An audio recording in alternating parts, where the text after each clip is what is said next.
Kita buka Yohanes 1 ayat 10 sampai 13.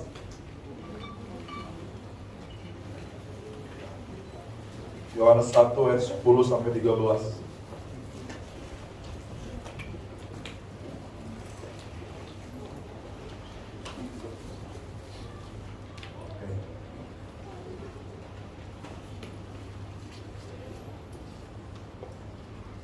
Siapa yang sudah jadi orang Kristen?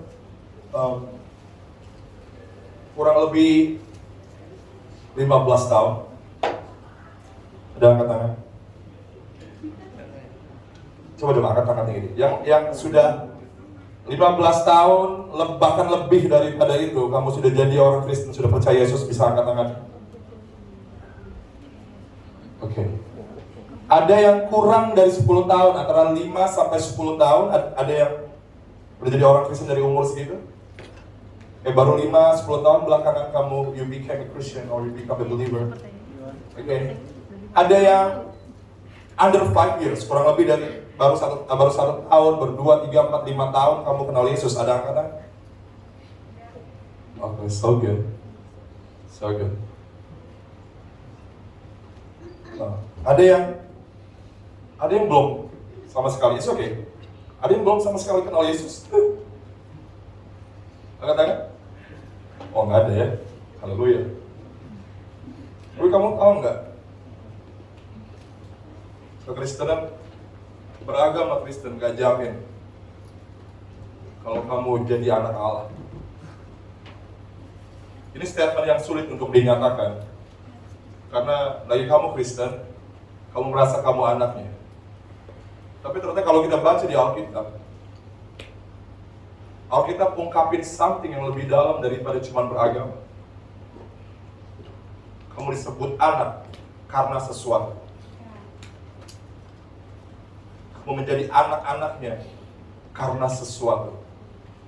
Bukan karena orang tua kamu Kristen, bukan karena kamu dari udah Kristen. Karena kekristenan hanya agama. Sedangkan Yesus nggak datang bawa agama, dia datang bawa kerajaan Allah. Dan kerajaan Allah nggak ada hubungannya sama agama. Kerajaan Allah hubungannya dengan roh, dengan spirit. Karena Allah adalah roh, dikatakan. Dan kerajaannya nggak ada hubungannya dengan religi. Saya nggak lahir jadi orang Kristen. Saya hidup di keluarga kakek saya dukun. Saya nggak kenal Yesus Kristus. Saya agnostik. Saya tahu Tuhan up there somewhere, but I don't know exactly who He is. Saya nggak tahu siapa Dia sebenarnya. Apakah Dia Buddha, apakah Dia, something like that. Saya nggak percaya, akhirnya saya ended up, saya jadi agnostik cukup lama. Terpengaruh narkoba, agnostik. Saya dulu anak band metal, saya suka lagu-lagu metal, lirik-lirik lagu metal seperti jadi Alkitabnya saya, seperti panduan hidup saya. Dan saya ended up, saya berakhir dengan seseorang yang menyembah iblis. Karena saya punya talent untuk melukis, saya lukis wajah Lucifer besar banget di kamar saya. Dan saya buat ritual dengan pentagram dan segalanya untuk menyembah iblis. I didn't know him. Saya nggak kenal Yesus, tapi dia kenal saya. Bahkan dibilang, Alkitab bilang, bahkan aku telah memilih engkau jauh sebelum dunia dijadikan. Saya lahir di keluarga yang non-Kristen. Salah satu tante saya orang Kristen, Katolik. Ada foto Yesus di kamar. Foto Yesus. Saya ambil, saya taruh di kamar saya. Bukan untuk saya sembah, untuk saya hujat. Tapi firman Tuhan bilang, Hasanto, bukan kamu yang pilih aku, tapi aku yang pilih kamu. I don't care. Saya hujat Yesus. Ada gambar-gambar di kamar saya yang menghina Yesus. Tapi Yesus mati untuk orang-orang seperti itu. Saya dirasuki roh jahat banyak sekali. Saya bertumbuh di tengah keluarga yang terbiasa banget dengan jelangkung. Kalau lihat bioskop ngeri banget jelangkung kan, kayaknya film. Di rumah saya, kita sambil teler, pegang jelangkungan. Tawa-tawa, kayak boneka, kayak playing doll aja kita ketawa itu jelangkung. Orang-orang ketakutan setengah mati kita. Jelangkung, kayak bocah. Saya hidup dalam realita itu. Okultisme, penyembahan kepada iblis. Tapi saya mau bilang Yesus mati buat orang-orang seperti itu. Suatu hari teman saya dari Bandung, saya ngalir aja, jadi saya nggak siapin. Totally, I just flow with the spirit of God. I don't care. Teman saya datang dari Bandung. Oh, kalau dia dengar cerita ini dia nggak tahu sih dia alamin apa. Dia datang dari Bandung, dia orang Kristen tapi dia sedeng juga. Kristen sedeng, ya. Kristen tapi suka aneh-aneh. Dia bilang, ya sedeng tapi masih ke gereja lah setiap minggu ya. Ya imbang. Balance. Dia ajak saya, ikut gue yuk ke satu ibadah Kristen. Oke, gue temenin. Saya datang ke ibadah itu. Ibadah itu, rambut saya gondrong, baju metal hitam, celana hitam, anting, aksesoris. Saya paling ganteng di gereja itu.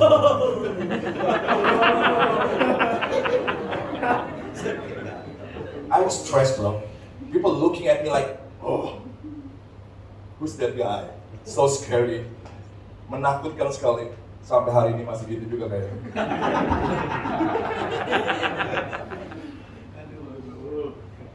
Masuk ke gereja dengan penampilan seperti itu, saya gak ngerti itu orang nyanyi lagu apa di depan.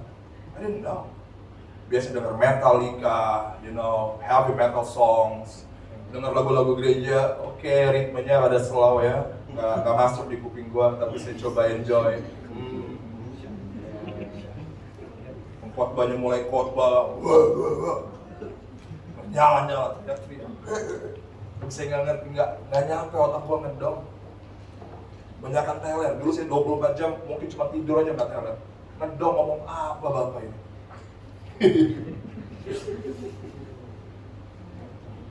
Kalau kamu yang lagi dengar saya khotbah ngedong, khotbah ini buat kamu.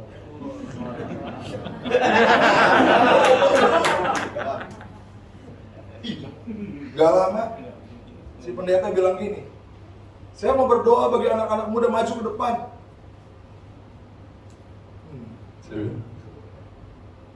Kalau orang bilang orang bangka pantang ditantang.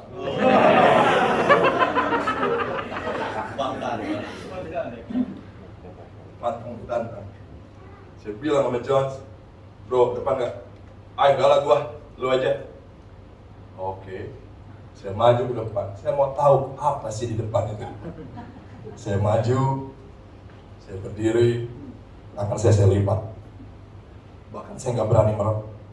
Saya lihat ke lantai aja.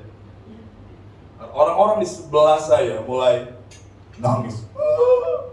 Ada yang jatuh ke lantai. Ada yang nangis. Waduh.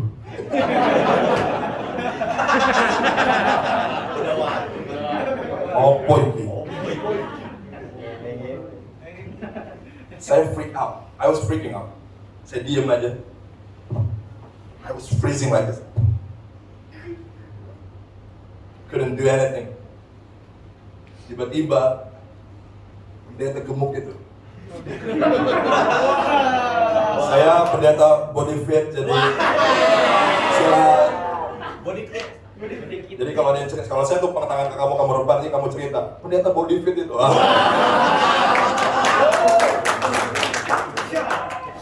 Tapi pendeta gemuk itu, dia fat pastor, just came after me.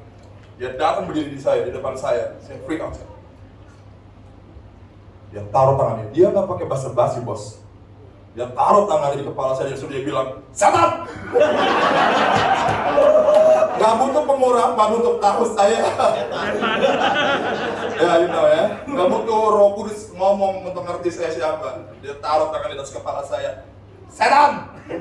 Keluar! Saya langsung falling to the floor. Boom! Jatuh. Saya jujur, I was totally gone. Saya lupa saya ngapain di lantai. I was totally gone, truly. Nggak ingat ngapain saya di bawah itu. Saya jatuh, ke lantai. Saya gone, I was gone, bro. Saya nggak tahu berapa lama. Setelah saya gone, setelah saya sadar, saya bangun. Saya bilang sama John, gue kenapa tadi, men? Gila lu ngamuk-ngamuk, bro. Guling-guling, kayak macan.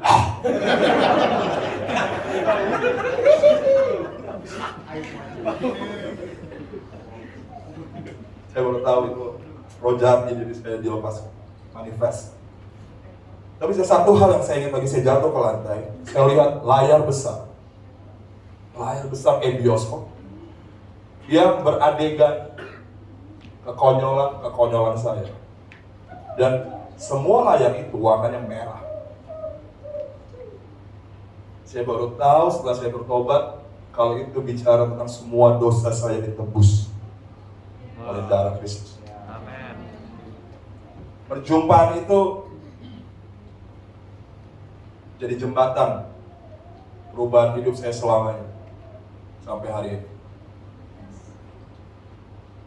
Kamu dengar saya khotbah, ya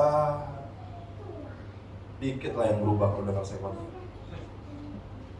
Kamu mesti ketemu Yesus. Amin. Detik kamu ketemu Yesus secara pribadi, hidup kamu gak akan sama. Saya gak jadi orang Kristen karena ada orang yang ngajak saya ke gereja. Ya orang tuh ngajak saya ke gereja sih. Amin. Saya merasa saya jadi orang itu karena saya mengalami Yesus. Kalau Tuhan itu real. Setelah pulang dari malam itu saya baru ngeh kayak, oh Tuhan tuh ada ya. He's real. Perjalanan iman saya dimulai dari situ, gak lama kemudian saya memberi hidup saya dibaptis. Saya lepas dari narkoba, nginjelin teman-teman saya yang pada error, tapi saya ditolak. It's okay. Dari tempat kamu dipanggil, di situ kamu terpanggil. Ya. Kalau kamu pemakai narkoba, Tuhan bebasin, kamu datang ke mereka yang pakai narkoba dan bilang, Tuhan lepasin gua, dia bisa lepasin. Ya. Amin. Udah balik ke ayat. Saya nggak tahu, saya nggak mau flow aja dengan Roh Kudus. Saya punya waktu sampai jam 11.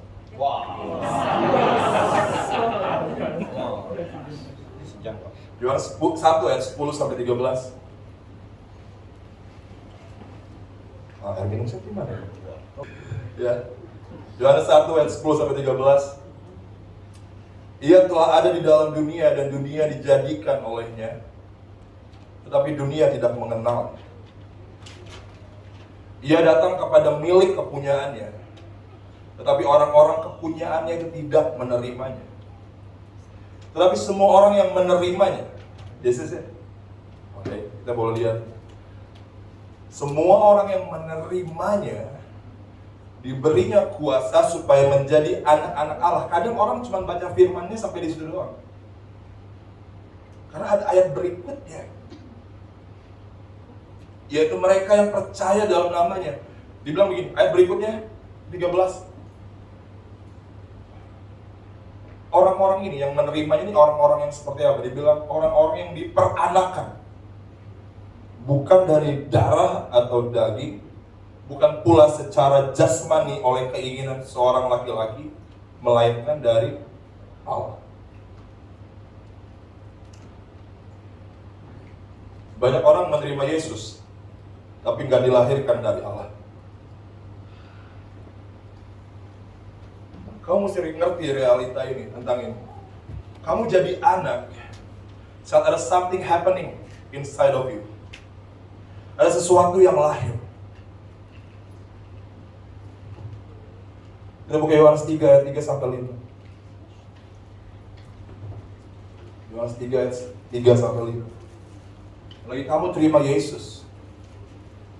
Karena kita mesti beritakan Injil yang penuh. Kita nggak bisa cuma bilang, terima Yesus dan lu jadi anak. No, terima dia, terus diperanakan dari roh, lahir baru. Yohanes 3 ayat 3. Kamu harus mengalami fase kedua ini setelah menerima Yesus. Fase kedua dibilang, Yesus menjawab, katanya, aku berkatamu kepadamu, sesungguhnya jika seseorang tidak dilahirkan kembali, ia tidak dapat melihat kerajaan Allah. Kata Nikodemus kepadanya, bagaimanakah mungkin seorang dilahirkan kalau ia sudah tua? Dapatkah ia masuk kembali ke dalam rahim ibunya dan dilahirkan lagi? Jawab Yesus, aku berkata kepadamu, sesungguhnya jika seorang tidak dilahirkan dari air dan roh, ia tidak dapat masuk dalam kerajaan Allah. Yang pertama tadi apa? Menerima dia. Terus apa? Dilahirkan dari roh. Wow. Apa sih artinya? Aduh, itu complicated banget to understand. Adam dan Hawa buat dosa pertama kali. Ya. Yang ditipu iblis duluan siapa? Hawa apa Adam? Hawa apa? Ular berbisik ke Hawa. Hawa, kalau kamu makan buah ini, kamu akan jadi seperti Allah. Wanita, saya mau bilang sama kamu, kamu harus berhati-hati dengan telingamu. Bukan hanya telinga jasmani dirayu oleh cowok-cowok, apa ya, cowok gombal. Tapi secara rohani pun, wanita mudah dideceive, mudah dibisiki iblis, mudah dirasuk iblis. Iblis taruh banyak kata-kata yang sia-sia. Dan Hawa kena efeknya. Lalu dia panggil Adam dan mereka jatuh dalam dosa. Bagi mereka jatuh dalam dosa, Tuhan bilang gini, hey, kamu mulai hari ini. Karena firman Tuhan bilang gini, kalau kamu makan buah itu, kamu mati, oke? Tapi literally secara fisik mereka nggak mati kan? Mereka cuma dibuang dari Taman Eden. Saya mau tanya, apa yang mati di dalam mereka? Roh mereka. Semenjak manusia jatuh dalam dosa, rohnya mati. Sedangkan Tuhan kita roh, kerajaan Allah roh. Allah adalah roh, sebab itu kamu sembah Dia dalam roh dan kebenaran. It has nothing to do with religion. Ini bicara tentang roh. Dan hari-hari ini banyak orang ke gereja tapi rohnya mati. Karena belum dilahirkan kembali. Lagi Adam dan Hawa rohnya mati. Yesus datang untuk membangkitkan kembali roh yang mati. Makanya disebut apa? Born again, dilahirkan kembali. Mereka yang mati bangkit dari kematian. Mereka yang dulu mati sekarang hidup. Aku datang, kata Yesus, untuk memberi kamu hidup dan hidup di dalam segala kelimpahan. Nah ini menarik banget. Saya bilang, menurut saya, kamu bisa, you can argue with me after this, gak apa-apa. Kamu bisa debat sama saya secara teologi, I don't care. Karena gini, terima Yesus, jadi orang Kristen, punya title orang Kristen di KTP kamu gak cukup. Untuk jadi anak Allah, untuk hidup sebagai anak. Kamu harus ngerti dua hal kedua, yaitu born again Christian. Lagi roh mulai dilahirkan kembali, lagi roh yang mati tiba-tiba hidup. Roh manusia, kita sesungguhnya adalah roh yang memiliki jiwa yang tinggal dalam tubuh. Roh kita hidup, Allah adalah roh.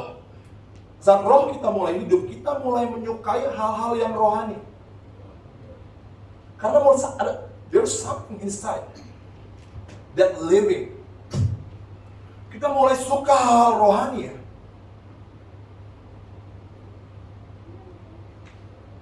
Kita mulai, saya masih ingat lagi awal-awal saya lahir baru. Roh saya mulai hidup. Saya mulai haus dengan hal-hal rohani. Karena Allah adalah roh. Saya nggak ngerti, nggak ada yang ngajarin saya. Yang saya bisa lakuin, saya cuma ke gereja. Seminggu saya bisa 5-6 kali, kalau bisa tiap hari saya di gereja. Saya haus. Karena roh mulai hidup dan mulai mencari. Sesuatu yang nggak saya cari sebelumnya, mulai saya cari. Desire yang nggak saya punya sebelumnya, desire akan firman Tuhan, desire akan hadirat Tuhan, desire akan semua itu yang nggak ada di dalam saya, tiba-tiba itu muncul.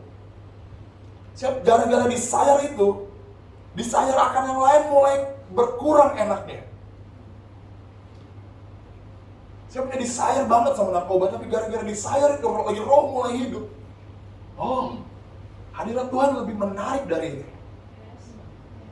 Iya. Rokok lebih menarik dari ini. Dosa lebih menarik dari ini. Saya mulai cari. Setiap ada kakak saya datang. Saya paling nunggu altar call. Kalau saya dalam otak saya waktu itu, saat ada altar call, hadirat Tuhan tuh kuat banget. Jadi kalau ada AKK, saya masih datang karena saya pikir ada altar call. Roh saya mulai mencari, mulai haus dan lapar. Siapa di rumah, saya rasa nggak cukup ke gereja atau ke kebaktian doang. Saya di rumah saya mau roh saya masih haus, saya mau berdoa. Tapi saya nggak ngerti bagaimana berdoa. Saya baca Bible yang diajari cuma doa Bapa kami. And what I did, apa yang saya lakuin? Karena roh saya haus, saya baca doa Bapa kami. Tuhan, saya haus, saya mau berdoa. Bapa kami yang di surga, dikuduskanlah namamu, bla bla bla, amin. Satu doa kayaknya kurang ya. Roh saya masih minta lebih. Oke, karena saya nggak tahu doanya gimana, saya mulai ulang lagi. Sampai puluhan kali. Dari satu doa Bapa kami sampai 30 menit doa Bapa kami. I don't care.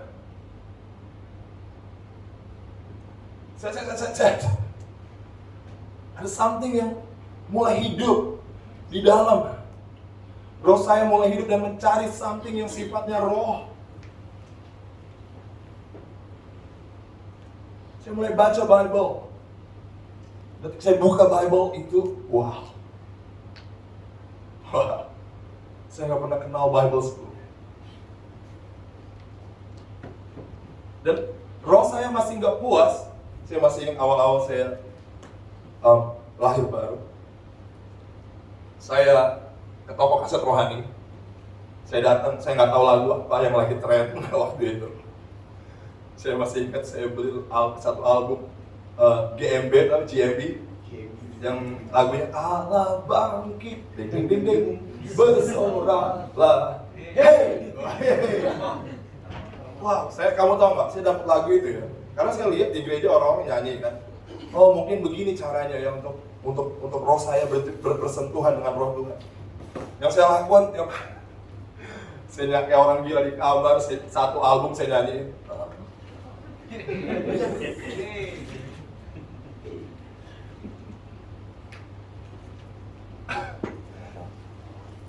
Something that never been matters to me berubah jadi sesuatu yang penting.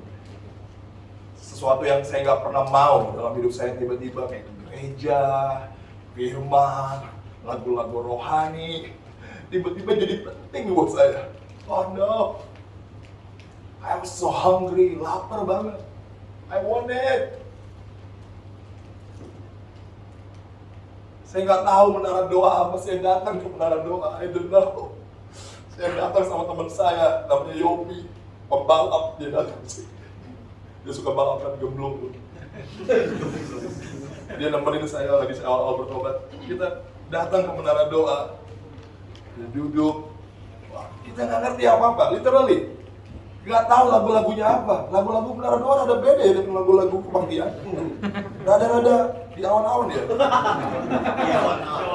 Wah, saya bertiga, saya Yopi mantan pembalap, saya mantan preman, kita duduk. Satu ibu-ibu mulai nyanyi. Wah, satu lagu, laba-laba-laba. Satu lagu, laba-laba-laba. Wow. Saya, oh no. Saya bilang, oke, saya nggak comfort. Saya bingung karena saya nggak relate dengan lagunya, saya nggak ngerti juga laba-laba kenapa. I was mess up bro, nggak ngerti. Akhirnya saya sama Yopi bolak-balik ke WC. Bolak-balik ke WC. Nggak tahu dalam 2 jam bisa berapa kali bolak-balik kita nggak nyaman banget. Tapi nggak enak kan, malah tiba-tiba hilang. Udah cuma bertiga, atau hilang, nggak enak banget. Jadi akhirnya karena yang pimpin menara doa waktu itu mungkin kesel ya, orang nih 2 anak ini bolak-balik. Setelah menara doa selesai, dia ngomong sama kita, kalian ini ya, kalau ke menara doa bolak-balik begini, kalian bukan dapat berkat, dapat kutuk om. Dari situ, maaf nggak dulu, Saya nggak pernah datang lagi sama Yopi. Daripada kita dikutuk, boy.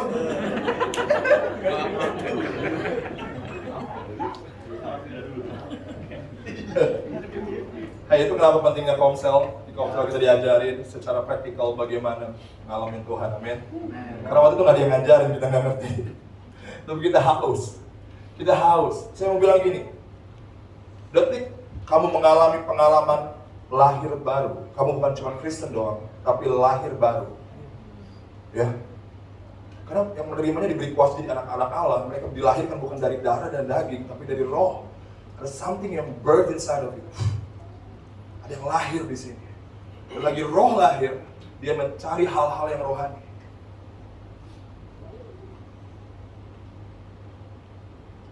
Oke. Kita buka kisah para Rasul 2 ayat 2 ayat 38. Sudah dapat? Kisah Rasul 2 ayat 38. Sebelum saya masuk ke sini, saya mau bilang sama kamu. Hal yang ketiga, yang pertama terima Yesus. Kedua, born again. Lahir baru. Yang ketiga, repentance, pertobatan.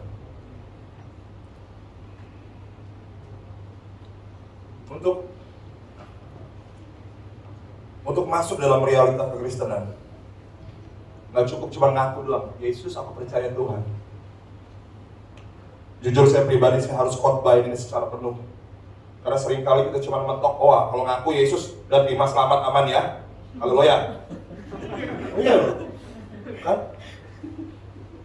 Dengan mulut mengaku, hati percaya, kamu diselamatkan. Ya udah ngaku aja. Haus nggak haus sama Tuhan mah bodo amat. Ini gue udah ngaku kok. Saya rasa itu bukan Injil yang penuh. Ini sudah full gospel. Realita lain adalah born again. Ada satu realita lagi. Sebagai orang percaya. Namanya repentance. Bertobat. Khotbah Yesus pertama, dia nggak khotbah tentang berilah dan kamu akan beri. Haleluya.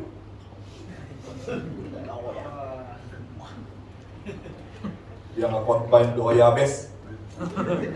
Kiranya kau memberkati aku,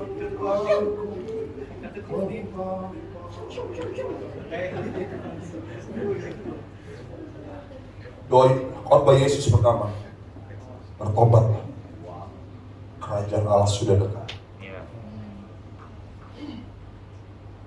Khotbah yang sama yang Petrus ngomongin, Kisah Rasul 2 ayat 38. Yesus lagi Petrus dan kawan-kawannya menerima Roh Kudus sebagai api. Petrus berdiri, dia khotbah pertama Petrus bilang begini, bertobatlah dan hendaklah kamu masing-masing memberi dirimu apa? Dibaptis dalam nama Yesus Kristus untuk pengampunan dosamu, maka kamu akan menerima karunia Roh Kudus.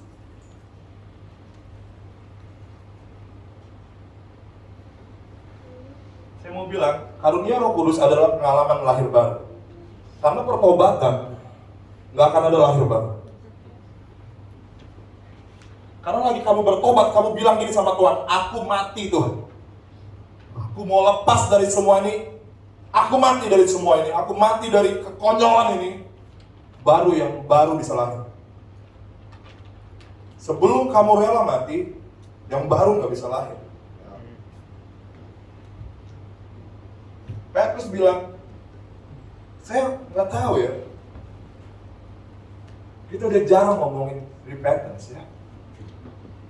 Kita jarang ngomongin pertobatan. Saya nggak akan buat kamu jadi orang Kristen nyaman, aman, tentram, no.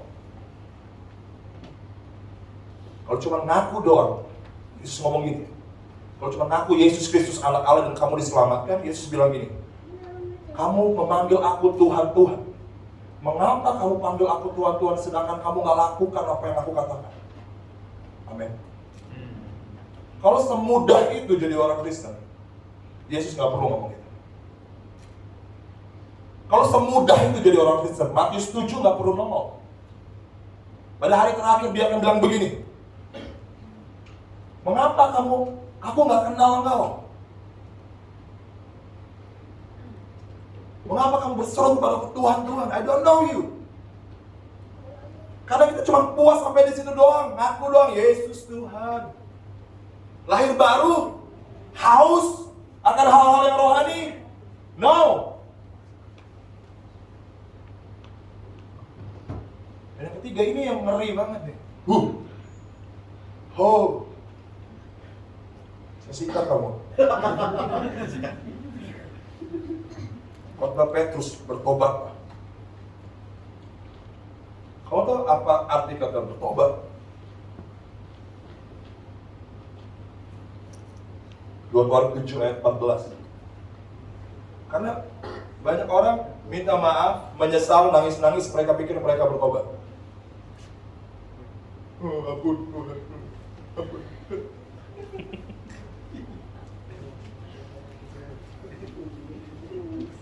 Besok lanjut ya. Ampun lagi.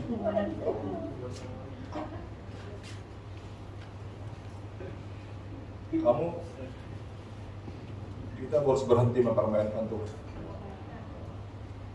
Kita harus berhenti menunjukkan kepada Tuhan pertobatan yang palsu. Karena pertobatan bukan nangis minta ampun.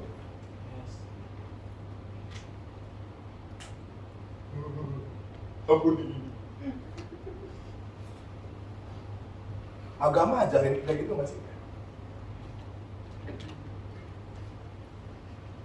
2 Korintus 7 ayat 14 dibilang begini. Dan umatku yang atasnya namaku disebut merendahkan diri. Yang pertama, merendahkan diri. Berdoa, mencari wajahku, berbalik dari jalan-jalannya yang jahat. Maka aku akan mendengar dari sorga dan mengampuni dosa mereka dan memulihkan negeri mereka.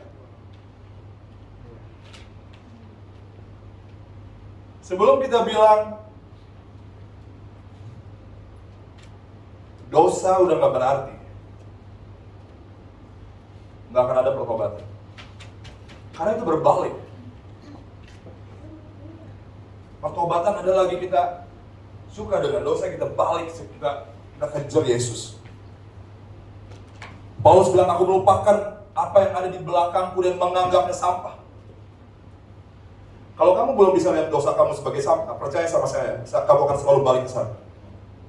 Sebelum kamu bisa melihat dosa kamu sebagai kejijikan di mata Tuhan. Sekali lagi, sebelum kamu bisa melihat dosa sebagai kejijikan di mata Tuhan, kamu akan selalu kembali ke sana. Paulus bilang, aku melupakan yang di belakangku dan menganggapnya sampah. Seberapa mulianya masa lalu kamu, sebelum kamu lihat itu sampah, kamu akan selalu kembali ke sana. Itu artinya berbalik. Itu artinya bertobat, bukan cuma datang nangis-nangis doang.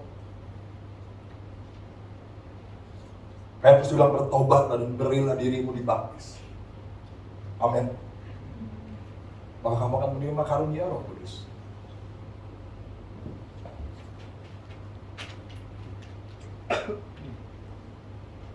Alasan kenapa kita nggak mengalami Roh Kudus dalam hidup kita, karena nggak ada pertobatan di sana. Roh Kudus selalu datang di mana ada pertobatan. Roh Kudus selalu bekerja di mana ada pertobatan. Amin. 3 realita ini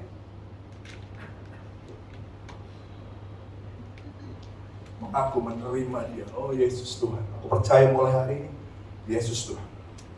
Tapi ada realita kedua, yaitu born again, dilahirkan kembali. Kita haus akan sesuatu yang rohani.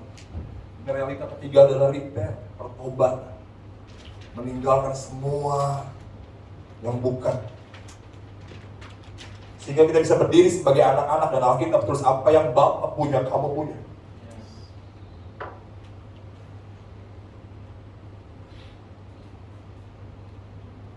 Amin. Apa yang tersedia di surga, yang Tuhan, yang milik Tuhan, kamu punya. Kamu bisa punya akses untuk itu. Kamu bisa berdiri dengan keberanian, kata Ibrani. Hampiri tatanya dengan penuh keberanian. Kamu datang bukan karena tertuduh, karena kamu haus akan Tuhan. Kamu repent, kamu hidup dalam pertobatan, kamu dengan berani samperin Tuhan. God, you're my Father. And what you have adalah apa yang aku punya. Amin.